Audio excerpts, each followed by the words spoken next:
আসসালামু আলাইকুম। কেমন আছেন সবাই? আশা করছি সবাই ভালোই আছেন। আলহামদুলিল্লাহ আমরাও ভালো আছি।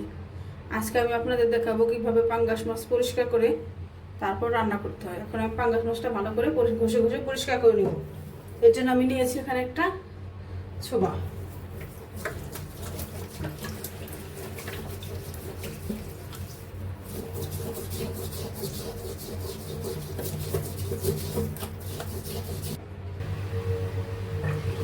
দেখুন মাছটাকে আমি ঘষে একদম পরিষ্কার করে নিয়েছি।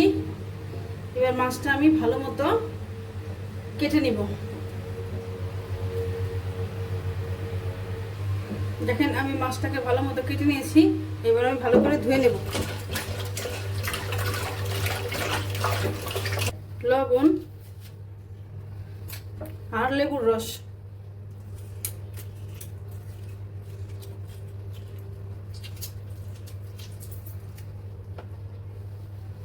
এখানে আমি পুরো একটা লেবু ব্যবহার করছি। এই লেবু দেওয়ার ফলে মাছে কোনো আষ্টে গন্ধ থাকবে না, যেহেতু পাঙ্গাস মাছে একটা আলাদা গন্ধ থাকে। এবার আমি এটাকে ভালো করে কষলে ধুয়ে নেব।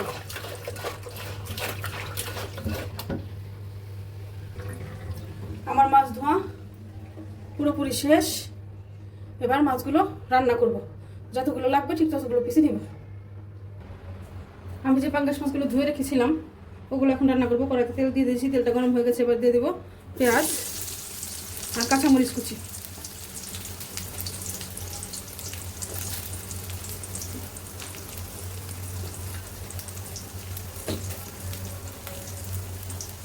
স্বাদ মতো লবণ।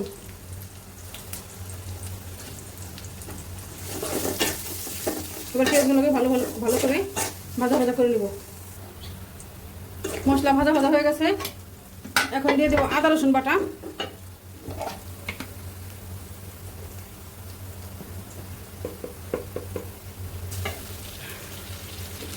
যেহেতু পাঙ্গাস মাছ তাই আদা রসুন একটু বেশি লাগবে, একটু বেশি পরিমাণে দিলাম। এবার আদা রসুনটা ভাজা ভাজা করে দিব। আদা রসুন ভাজা ভাজা হয়ে গেছে। এখন দিয়ে দেবো সামান্য পানি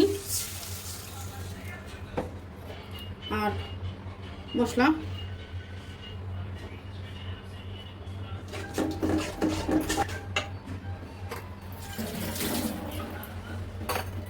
এবার মশলাটাকে ভালো মতো কষাই নেব। মশলা কষানো হয়ে গেছে। এখানে মশলা থেকে তেল ছেড়ে দিয়েছে।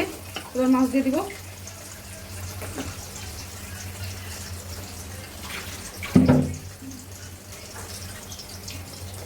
যেহেতু পাঙ্গাস মাছ তাই আমি জিরাটা একটু আগে দিয়ে দিব, যাতে মাছের ভিতরে ভালো করে ঢুকে। আর দেবো 2টা লাল মরিচ।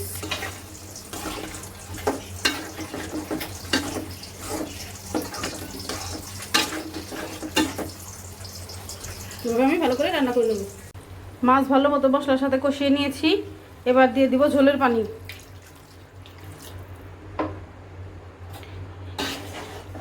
এবার আমি ভালো করে মাছটাকে রান্না করে নেব।